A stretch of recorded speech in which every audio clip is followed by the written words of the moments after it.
Muchas gracias. Buenas tardes a todos los que nos acompañan en este seminario. Agradecer primero que todo a don Aldo y a don Jorge que han estado coordinando el evento y han estado también coordinando algunos de los proyectos para reformar nuestro querido Código Procesal Contencioso, digo querido porque don Aldo y quien les habla y otros más participaron en la redacción. Participamos en la redacción, que por cierto fue un proceso bastante lento. Recordemos que prácticamente fueron 10 años para que ese nuevo paradigma y ese nuevo modelo de justicia viera la luz, ¿verdad? De tal forma que fue un parto bastante prolongado. 10 años es mucho. Pero bueno, afortunadamente se dio el cambio y ese giro total, ¿verdad?, de una jurisdicción revisora y objetiva que teníamos de la ley reguladora de 1966 y pasamos pues a un proceso contencioso subjetivo y plenario y universal, ¿verdad? Bueno, evidentemente una vez que se implementa y se pone en práctica pues un texto normativo y sobre todo de carácter procesal, empiezan pues a verse una serie de cuestiones que hay que ir arreglando sobre la marcha, ¿verdad? Y obviamente ninguna obra legislativa es perfecta, son perfectibles, pero bueno, ninguna obra legislativa es perfecta y puede suceder que determinada concepción que está plasmada en ese instrumento legislativo con el paso del tiempo y la práctica aplicativa y la práctica judicial, pues se llegue a tomar conciencia de que no es el modelo adecuado. Obviamente vean ustedes que lo que se están promoviendo son una serie de reformas puntuales sobre temas, ¿verdad? El día de hoy les voy a hacer un comentario muy breve sobre la materia recursiva. No estamos hablando de impactar o no se está hablando de impactar la totalidad de la filosofía de los principios subyacentes, presupuestos y supuestos en toda esta reforma del 2006, entrada en vigencia del 2008, ¿verdad? Siempre se mantiene todo ese modelo, ¿verdad?, tal y como se concibió originalmente.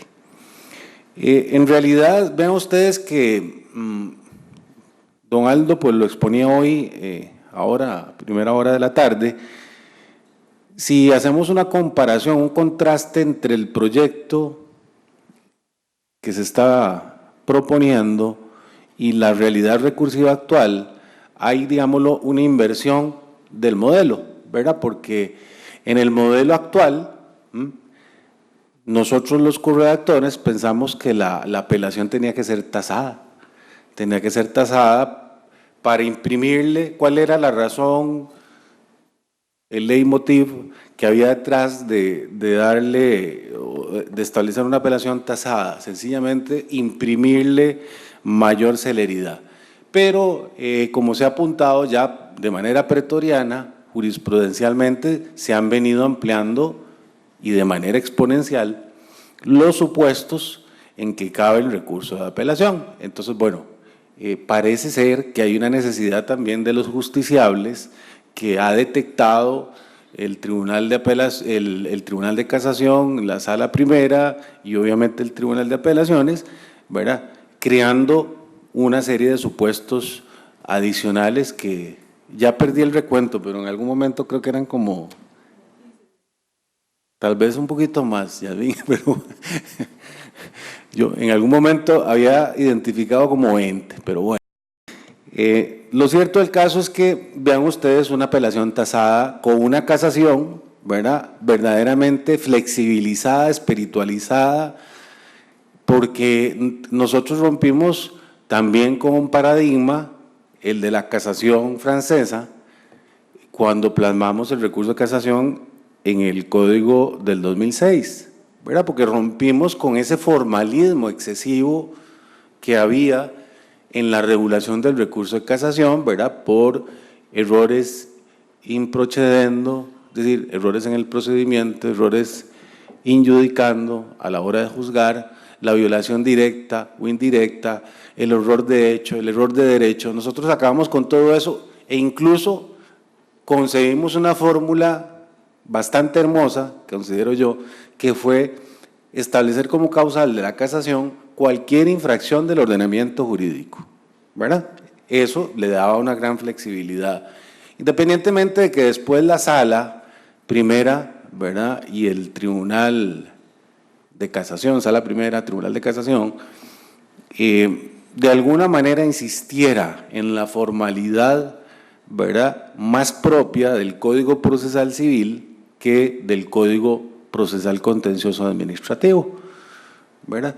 Porque en realidad lo que se buscaba es que fuera más accesible, más democrática la posibilidad del recurso de casación y no entrar pues en esos detalles, ¿verdad?, de las formalidades extremas del recurso de casación. Pero bueno, la casación muy amplia, una apelación restringida y ahora en el modelo que se propone, que yo comparto en términos generales, ahora voy a hacer unas observaciones, no se las he entregado a don Aldo y a don Jorge, pero ya habrá tiempo, ellos me entregaron el proyecto muy amablemente, también a don Manrique Jiménez, para que fue corredactor, hagamos algunos ajustes.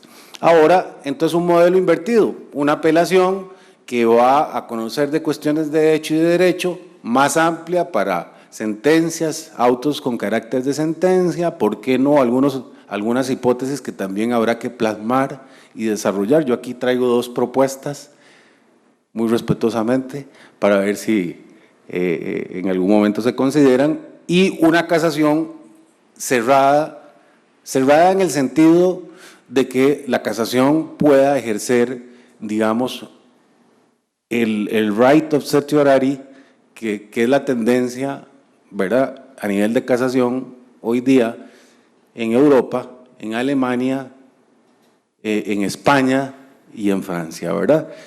Porque en definitiva, ¿qué fue lo que sucedió? Que las altas cortes encargadas del control de legalidad pues han sido atiborradas de cuestiones y hay que buscar una fórmula para que llegue lo verdaderamente importante y lo verdaderamente esencial.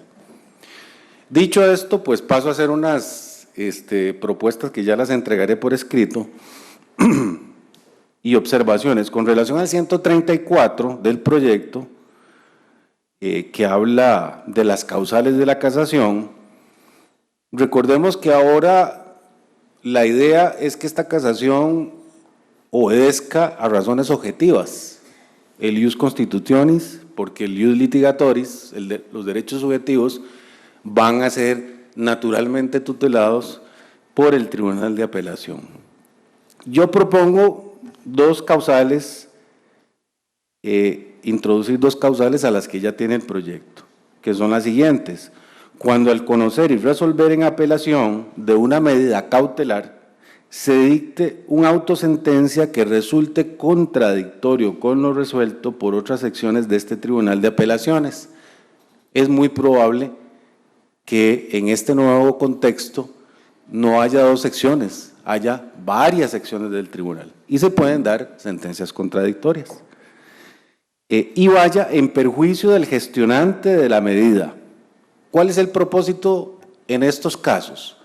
Pues que se uniforme, ¿verdad?, la interpretación de esos conceptos jurídicos indeterminados que están en el capítulo de las medidas cautelares, que por cierto yo perdí una gran discusión cuando redactamos el código, y es que yo quería que eso fuera objeto de casación, como lo es en España, por ejemplo.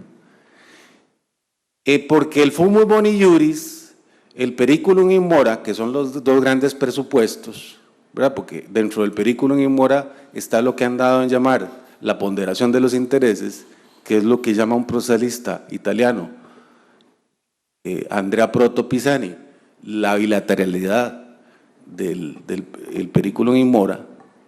Esos dos conceptos hay que interpretarlos y hay que uniformar la interpretación, ¿verdad? Ha habido una tendencia, por ejemplo, que a mí me preocupa mucho en materia de medidas cautelares, y es que hay daños, ¿verdad?, graves, de difícil e imposible reparación, que son evidentes y notorios. En el derecho de responsabilidad extracontractual y en el derecho de daños se habla de esos daños notorios y evidentes. Yo no tengo que probar que una empresa, por ejemplo, que ha estado cerrada por 7 años, que tenía permisos, tenía las habilitaciones, los títulos habilitantes y la cerraron por actos ilegítimos, no tengo que probar, ¿verdad?, que durante esos 7 años ha sufrido daños y perjuicios. Eso es incluso un concepto,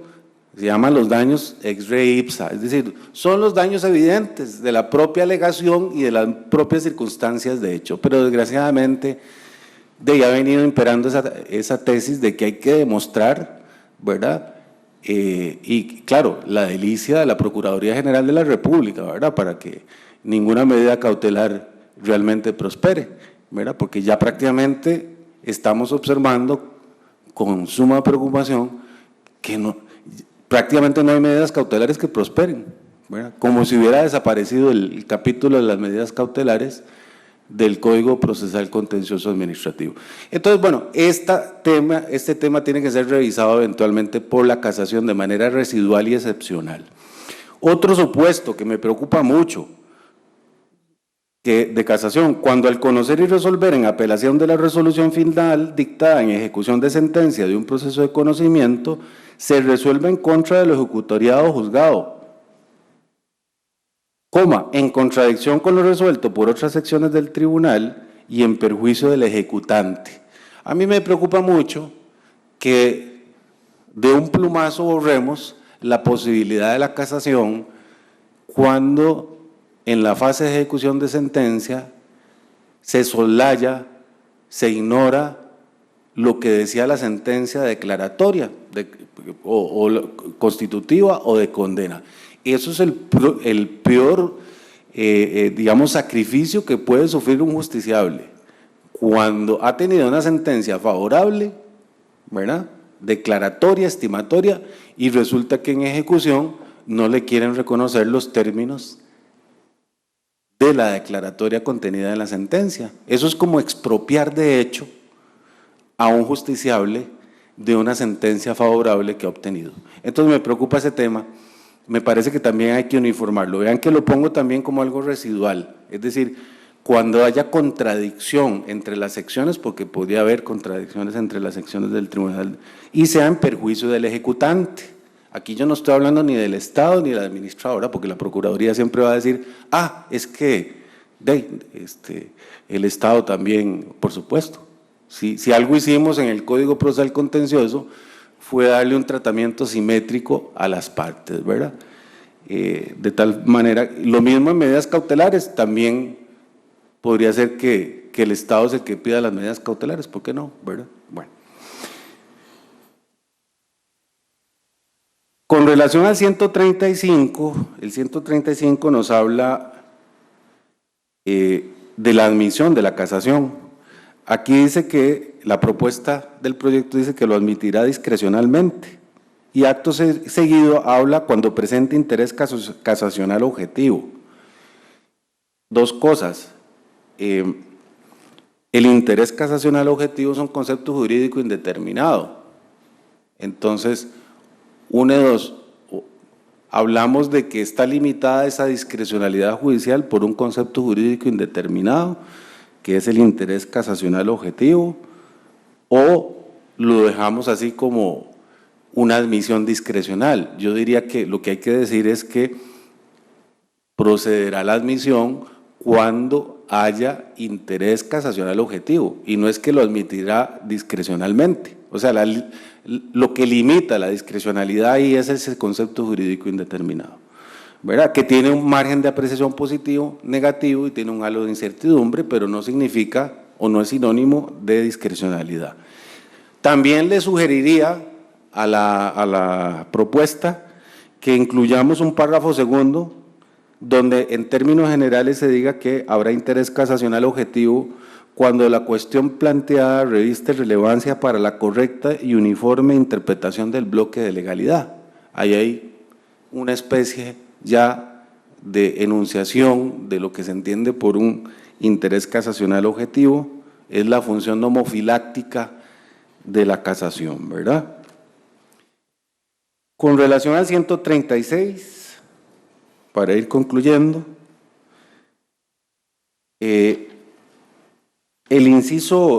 párrafo segundo del proyecto enuncia algunos supuestos donde puede considerarse que hay interés casacional objetivo. A mí me preocupa mucho el inciso B. Dice, cuando siente una doctrina sobre dichas normas que pueda ser gravemente dañosa para los intereses generales. A mí me parece que esta cláusula le permitiría a la Procuraduría General interponer casación en todo supuesto.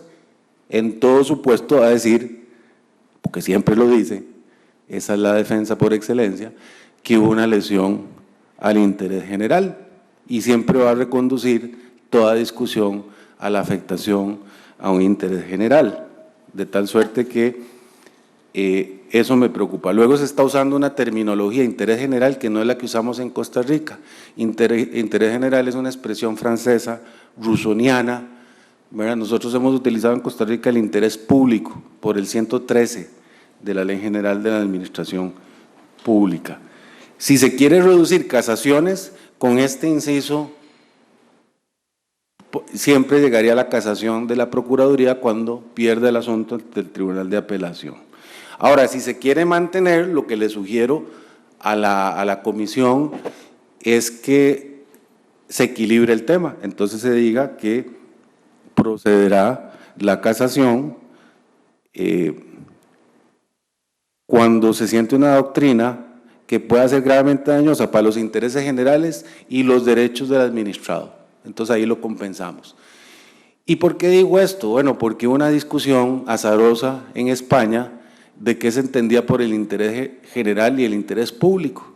Eduardo García Enterría, que de Dios goce, maestro mío allá en la Complutense de Madrid, en varios escritos desde los años 70 dice que el interés general en el derecho administrativo está representado por los derechos fundamentales que están en la Constitución de los ciudadanos y los derechos humanos de los ciudadanos. Ven qué interesante. Tesis que retoma Jaime Rodríguez Arana, que estuvo recientemente en Costa Rica, el presidente del Foro Iberoamericano de Derecho Administrativo, en un libro que se llama El Interés Público, y dice que en efecto, en el derecho administrativo el interés público son los derechos constitucionales y los derechos humanos de las personas. Entonces, ese concepto de interés público, ¿verdad?, o esa cláusula que ha servido más bien para sacrificar los derechos fundamentales de los ciudadanos, resulta que es todo lo contrario. Entonces, sí pediría que se considere esa propuesta. En cuanto al inciso D, y ya voy terminando, se habla, incluso tiene una redacción alambicada que se tomó de la ley 7/2015 española, que reformó la ley orgánica y tiene una reforma integral en materia recursiva a la ley de lo contencioso administrativo española. Se resuelva un debate que haya versado sobre la validez constitucional de una norma con rango de ley, sin que la improcedencia de plantear la pertinente consulta judicial de constitucionalidad aparezca suficientemente esclarecida. La norma me preocupa por varias razones. En Costa Rica hace mucho tiempo, desde el voto 1195-95, la Sala Constitucional dijo que había un control concentrado de constitucionalidad y reforzado. Y la Sala no se lo inventó, la Sala Constitucional no lo inventó por arte de virbiloque, no, lo sacó de varias normas constitucionales y de varias normas legales. Porque el artículo 10 de la Constitución dice que quien debe declarar la inconstitucionalidad de una norma es la Sala Constitucional. hay normas eco de carácter legislativo de esta norma constitucional, el artículo 2b y el 73A de la Ley de la Jurisdicción Constitucional. Dice que la sala es la que tiene la competencia exclusiva para declarar o resolver la validez constitucional de una norma. Ahora, aquí se usa una expresión que está en la ley española, norma con rango de ley. En Costa Rica hemos utilizado la expresión acto con valor de ley. No sé si se refiere al acto con valor de ley, que en Costa Rica son nada más los decretos de facto, los decretos leyes de la Junta Fundadora de la Segunda República, o se está refiriendo a disposiciones generales o leyes. Entonces tendríamos que revisar esa noción de rango de ley. Y parece ser que en estos casos hay dos alternativas únicas: que el litigante presente la acción de inconstitucionalidad, el representante o la parte, o que el juez o la jueza eleve la consulta judicial de constitucionalidad, que incluso así lo dice el artículo 8 de la Ley Orgánica del Poder Judicial. Dice el 8, párrafo 1 de la Ley Orgánica, dice que cuando el juez o la jueza tenga duda de constitucionalidad, dice, deberá presentar la consulta judicial de constitucionalidad. Entonces, aquí parece que erigimos a la sala de casación y estamos indirectamente erigiendo al juez contencioso como un árbitro de cuestiones de validez constitucional, y eso choca bastante con el sistema que tenemos concebido, ¿verdad? Bueno, y en el inciso F, que habla de la jurisprudencia de la Corte Interamericana, me alegra mucho esta norma, porque yo he venido hablando desde hace años del control de convencionalidad. Hemos escrito incluso varios libros con don Alan Brewer Carías y Víctor Hernández Mendible, que es un administrativista venezolano, ahora radicado en Bogotá, Colombia, y con Jaime Orlando Santofimio, que es un jurista administrativista colombiano. Hemos escrito varios libros colectivos sobre el control de convencionalidad. Eso me agrada mucho, pero yo sugeriría que pongamos no solo la jurisprudencia, sino las opiniones consultivas de la Corte Interamericana. Ya, bueno, perfecto. Y bueno, ya para ir concluyendo, par de cosas. El